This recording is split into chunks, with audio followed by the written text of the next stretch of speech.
But Savitri के दिन ब्रह्मा जी के मुख से प्रकट हुआ है। सौभाग्यवती नारियां अखंड सौभाग्य के लिए बट सावित्री का व्रत आप लोग करते होंगे, कई लोग अखंड सौभाग्य के लिए करेंगे, क्योंकि इस बट के पेड़ के नीचे भगवान विष्णु शंकर जी से विनती करे थे वर के लिए, इसलिए अखंड सौभाग्य का देने वाला जिसका प्रॉपर्टी का झगड़ा चल रहा हो, अदालत में कोई केस चल रहा हो, किसी भी चीज का केस, अदालत में अगर किसी भी चीज की अगर केस चल रहा है तो बड़ के पत्ते के ऊपर बालू मिट्टी का शिवलिंग बना, बालू रेत का, बड़ के पेड़ के नीचे ही उसकी पूजन करें, उस पे 3 चम्मच दही चढ़ा दें, अपनी मनोकामना कर कर दही चढ़ाकर उस दही को चम्मच में वापस लेकर जाए, शंकर जी की पूजन कर कर उसको विसर्जन करें। वो दही जो लेकर आए, जब अदालत कार्रवाई हो और आप केस के लिए अदालत में जाएं, उसको चंदन में मिलाकर तिलक कर कर जाइए, आपका काम विजय प्राप्त होगी, काम फतेह हो जाएगा। बटकेश्वर महादेव का स्मरण करने से कार्य की सिद्धि होती है। जिस बच्चे का एग्जाम में पास नहीं हो रहा हो, अच्छे नंबर नहीं आ रहे हो, वो भी इस दही का तिलक लगाकर जा सकता है। बटकेश्वर ऐसे भगवान शिव विराजमान हैं। 16 श्रृंगार में नारी के हाथ की चूड़ी का कलर अलग हो सकता है, चूड़ी की डिजाइन अलग हो सकती है, चूड़ी अलग हो सकती है, चूड़ी महंगी सस्ती हो सकती है, मंगलसूत्र की कीमत ऊंची नीची हो सकती है, पांव की बिछुड़ी की कीमत ऊंची नीची हो सकती है, कान के कुंडल की कीमत ऊंची नीची हो सकती है। तुम्हारे शरीर पर जितने जितने 16 श्रृंगार हैं उसकी कीमत ऊंची नीची हो सकती है। केवल मंगलसूत्र की डिजाइन बदल सकती है, नाक की लौंग की डिजाइन बदल सकती है, कान के बुंदे की डिजाइन बदल सकती है, हाथ की चूड़ी की डिजाइन बदल सकती है, पांव की पायल की डिजाइन बदल सकती है। केवल नारी के 16 श्रृंगार में एक श्रृंगार ऐसा है जिसकी कीमत जो पहले थी वही कीमत आज तक है और उसकी डिजाइन आज तक नहीं बदली। वो मांग का सिंदूर है, एक जैसी डिजाइन है और एक जैसी कीमत है।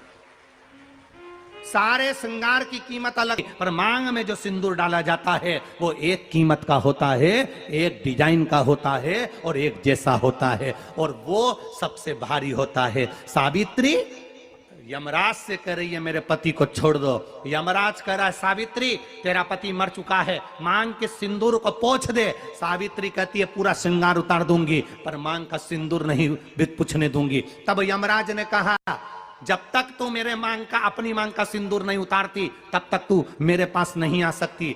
भगवान यमराज से सावित्री ने कह दिया मैं भी तुझे वचन देती हूं यमराज, मेरी मांग में जब तक सिंदूर है, जैसे सीता ने लाइन, लक्ष्मण जी ने लाइन खींच दी थी और सीता पार नहीं जा सकती थी, मैं भी तुझे वचन देती हूं जब तक नारी की मांग में सिंदूर है तब तक तू उसके पति को उसके सामने लेकर नहीं जा सकता। यह भी मैं तुझे कह देती हूं। यमराज भैंसे पर सवार होकर सत्यवान को लेकर जा रहा था, सावित्री से वचन पर वचन चल रहे थे। बड़ के पेड़ के नीचे छोड़कर आए।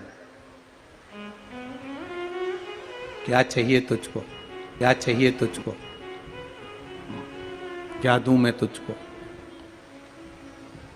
कुछ मांग ले मुझसे।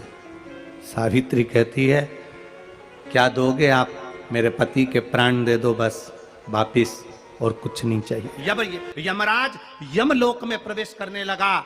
मांग के सिंदूर में से थोड़ा सा सिंदूर सावित्री ने केवल हाथ में लेकर अपनी बिंदी पर जो लगाया, सत्यवान को लेकर यमराज अंदर नहीं जा पाया। बाहर खड़े होकर कहता है मांग ले, मैं तुझे एक वचन नहीं, तू बोले तो मैं 2 वचन दे देता हूं, तू बोले तो मैं 3 वचन दे देता हूं, तू मांग क्या चाहिए। तब सावित्री ने कहा देना चाहते हो, हाँ। अब यमराज को लगा कि लालच में पड़ गई सावित्री। तब कहा पहला वचन दीजिए, मेरे अंधे सास ससुर के नेत्र वापिस आ जाएं। यमराज ने कहा तथास्तु। दूसरा वचन दीजिए, मेरे सास ससुर अपने पोता पोती का मुख देखें। यमराज ने कह दिया तथास्तु।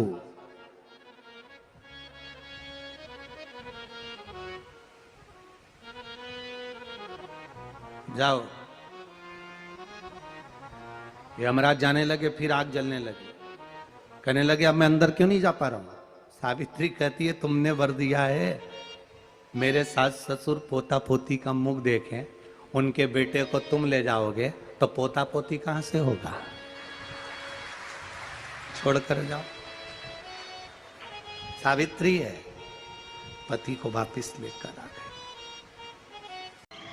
कर्जा मुक्ति के लिए सारे वृक्षों में अगर कोई श्रेष्ठ वृक्ष माना गया है तो वो बट का वृक्ष माना गया महाराज। इसलिए प्रशासनिक कार्य के लिए, मानसिक टेंशन में, परेशानियों में बटकेश्वर महादेव का स्मरण किया जाए। और यदि निवेदन करूंगा, बहुत ज़्यादा यदि आपको कर्जा हो गया है, बहुत ज़्यादा कर्जा हो गया और वो कर्जा चूक ही नहीं रहा, तो थोड़े दिन बड़ के पेड़ के नीचे आप बटकेश्वर महादेव के लिए 1 लोटा पानी, उसमें थोड़ा सा पिसा हुआ चावल पीस के गला लेना चावल को और पीस लेना, पीस के उस पानी में मिला लेना और मिलाकर उसमें थोड़ी सी हल्दी पिसी हुई डालकर बटकेश्वर महादेव के नाम से बड़ के पेड़ के नीचे अपनी कामना कर कर जो कर्जा हुआ है उस कर्जे का भान देते हुए, स्मरण देते हुए छोड़ दे। महाराज 2 या 3 सोमवार एक ही जगह पर करना। 3 सोमवार बाद वहीं से बड़ के पेड़ की थोड़ी सी जड़ उठा लाना और उस जड़ को कोई धागे में बांधकर या तो अपनी गले में डाल लो या अपनी जेब में पटक लो, उसको थोड़े दिन पटक कर रखना, लगभग 2 से 3 महीना पटक कर रखो। वो जड़ जैसे बड़ का पेड़ विस्तार होता है, पानी गिरे ना गिरे, जल वृष्टि हो ना हो, गर्मी पड़े ना पड़े, उसको कोई फर्क नहीं पड़ता। बड़ का वृक्ष आप रूप फैलता जाता, उसकी जड़ें अपने आप प्रबल होती है। उसी तरह ये बटकेश्वर महादेव कहीं से भी अगर जड़ आपके पास में रखी है 1 महीना, 2 महीना, 3 महीना तक, तो ये जड़ अपने आप लक्ष्मी को पकड़कर खींच कर लाती है और कर्जे से मुक्त कर देती है। बटकेश्वर महादेव। पत्नी को कभी हल्का मत समझना। सावित्री का पति शांत हो गया था, मर गया था। बड़ के पेड़ के नीचे यमराज उसको लेने के लिए आ गए और सावित्री को छोड़कर यम उसके पति के प्राण लेकर जाने लगा। सावित्री मैया अपने सात्वित्व के बल से, सावित्री अपने सात्वित्व पतिव्रता परमेश्वर के बल से यमराज के पीछे पीछे जाने लगी। यमराज आगे, सावित्री पीछे, यमराज आगे, सावित्री पीछे। यमराज ने पलट कर देखा तो पीछे सावित्री आ रही थी। सावित्री से पूछा तू मेरे पीछे क्यों आ रही है? मेरे पति सत्यवान को तुम लेकर जा रहे हो, मेरे पति को छोड़ो।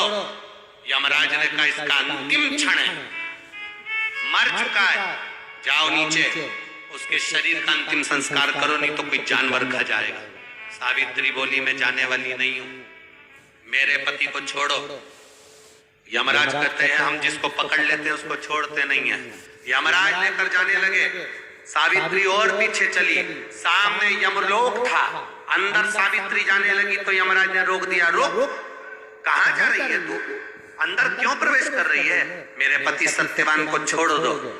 यमराज प्रसन्न होकर बोले सावित्री आज मैं प्रसन्न हो गया तुझ पर, क्योंकि तू मेरे दरवाजे तक आई है, मांग तुझे क्या चाहिए। सावित्री कहती है मुझे 2 वर दे दो, मुझे 2 वर दे दो। अब तो यमराज प्रसन्न हो गया, ये अपने पति को भूल गई, इसने अपने पति को छोड़ दिया। ये अपने पति को भूल गई, इसने अपने पति को छोड़ दिया।